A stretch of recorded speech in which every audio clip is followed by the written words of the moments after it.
What's up everyone? Welcome back again to my YouTube channel. So bago tayo magsimula sa ating tatalakayin na kung paano nga ba i-promote yung ating business ng madali, okay, para sa ating negosyo, okay? Kung hindi ka pa lang subscribe sa ating YouTube channel, please subscribe. Please. Para po maabot natin yung 100k subscriber bago matapos tong taon na to. Alright, so pag na-reach yung 100k subscriber, magpapag-giveaway tayo. Baka magpag-giveaway tayo.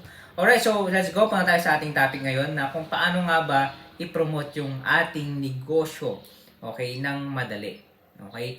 So number one is, kung makita nyo sa ating thumbnail, itong picture na bago nyo i-click tong video na to, makita nyo yung picture namin, okay, yung selfie namin that time, is pumunta kami sa madaming tao.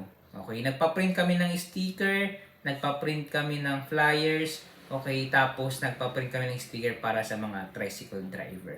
So that time, okay, talagang masaya din, okay? Ang mga doon na promote mo na yung business mo tapos sumaya pa kayo.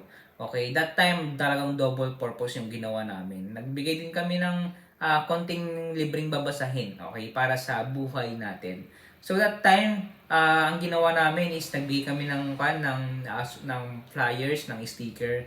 Tapos pangalawa, pinicturean namin. Ako yung photographer, siyempre. So pinicturean natin, tapos pinost natin sa social media.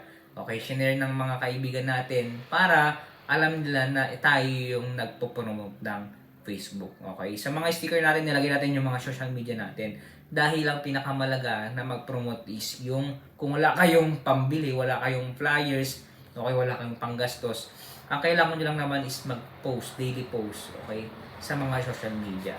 Okay, kasi yan na yung parang ads. Okay, yan na yung parang ads sa TV dati, di ba, walang social media. Okay, dyaryo lang dati. Pero libre pa. Okay, so magsimula na kayo ng Facebook page nyo, mag-daily kayong mag-upload doon para makilala at ma-promote yung business nyo. Yun lang. Simpleng advice, simpleng idea. Sana nakatulong sa inyo. Pero bago tayo matapos sa ating video, mayroon akong binibentang libro para sa inyo. Negosyo Reality, para po sa mga nagsisimula, gusto magsimula ng negosyo, sa mga may problema sa negosyo, okay, pwede nyo pong basahin ito at pwedeng makatulong po sa inyo. Medyo may kamahalan nga lang, pero tiyak na makakatulong po sa inyo. At the same time, dito nyo malalaman kung bakit nga ba mahal itong libro na to. Okay, so kung gusto nyo bumili, click nyo lang yung Facebook page link na namin sa comment section, nakapin po doon. Okay naman sa description, okay, naka-pan po doon. Nilagay po namin doon yung Facebook page link po namin. Tapos pag napunta po kayo po sa aming Facebook page link, huwag nyo po kalimutan na i-follow. Okay, i-follow and like yung ating Facebook page. Dahil bago lang po yan, para po lang po kasi yan sa mga mag-order ng libro po natin. Alright, so message nyo po ako para po maasikaso namin agad, tapos pag-usapan natin kung paano natin may deliver agad yung libro nyo po. Thank you so much sa inyong panonood at sa pagsuporta. Okay, very much appreciated po dahil andyan pa rin kayo nanonood ng ating mga video. Okay, dito muna tayo and see you in my next vlog. Bye bye. God bless.